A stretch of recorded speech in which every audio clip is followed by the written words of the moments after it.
భారతీయ సినిమాలలో ముఖ్యంగా దక్షిణాది సినీ చరిత్రలో మహానటి సావిత్రికి ప్రత్యేక స్థానం ఉంది. వందల సినిమాలలో తన సహజ నటనతో ప్రేక్షకులని మంత్రముగ్ధులని చేసి దశాబ్దాల పాటు ఇండస్ట్రీని మహారాణిలాగా ఏలారు. ఆమె మరణించి ఎన్నో ఏళ్లు గడుస్తున్నా నేటికి కూడా ప్రేక్షకులు ఏదో ఒక సందర్భంలో ఆమెని నిత్యం గుర్తు చేసుకుంటూనే ఉంటారు. ఈ క్రమంలో డిసెంబర్ 6 శనివారం మహానటి సావిత్రి 90వ జయంతి సందర్భంగా సావిత్రి జ్ఞాపకార్థం ఒక కీలక నిర్ణయం తీసుకున్నారు. ఆమె స్వగ్రామంలో 2 కోట్లతో కళ్యాణ మండపాన్ని నిర్మించనున్నారు. మచిలీపట్నం పార్లమెంటు సభ్యుడు బాలశౌరి ఈ ప్రకటన చేశారు. మహానటి సావిత్రి 90వ జయంతి సందర్భంగా శనివారం ఎంపీ బాలశౌరి ఆమెకు నివాళులర్పించారు.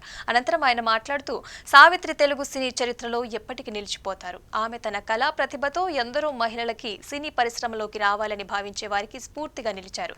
సహజ సిద్ధమైన ఆమె నటన, భావ ప్రకటన, హావభావాలలో అపూర్వమైన నైపుణ్యం, ఏ పాత్రలోనైనా ఒదిగిపోయే జీవించగల నటన ఆమె సొంతం. అందుకే నేటికి కూడా దర్శకులు, ప్రేక్షకులు ఆమెని నట సరస్వతిగా గుర్తు చేసుకుంటూ గౌరవిస్తున్నారని తెలిపారు. నేను 2004 నుంచి 2009 మధ్య తెనాలి ఎంపీగా ఉన్నప్పుడు అంతటి మహానటి జ్ఞాపకార్థంగా ఆమె జన్మించిన చిర్రా ఊర్లో ఏదైనా నిర్మాణం చేపట్టాలని నిర్ణయించుకున్నాను. ఇన్నాళ్లకి అందుకు అవకాశం లభించింది. మహానటి సావిత్రి గుంటూరు జిల్లాలోని తాడేపండి మండలంలోని చిర్రా ఊర్లో జన్మించింది. ఆమె జ్ఞాపకార్థం చిర్రా ఊర్లో 2 కోట్లతో కళ్యాణ మండపం నిర్మిస్తాము.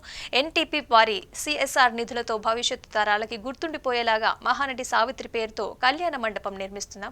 ఇదే ఆమెకి మనం అర్పించే ఘనమైన నివాళి అని అన్నారు. ఇదిలా ఉంటే సావిత్రి 90వ జయంతి వేడుకలు హైదరాబాద్ లో అత్యంత వైభవంగా జరిగాయి. సావిత్రి కుమార్తె విజయ చాముండేశ్వరి సంగమం ఫౌండేషన్ తో కలిసి సంయుక్తంగా ఈ కార్యక్రమం నిర్వహించారు.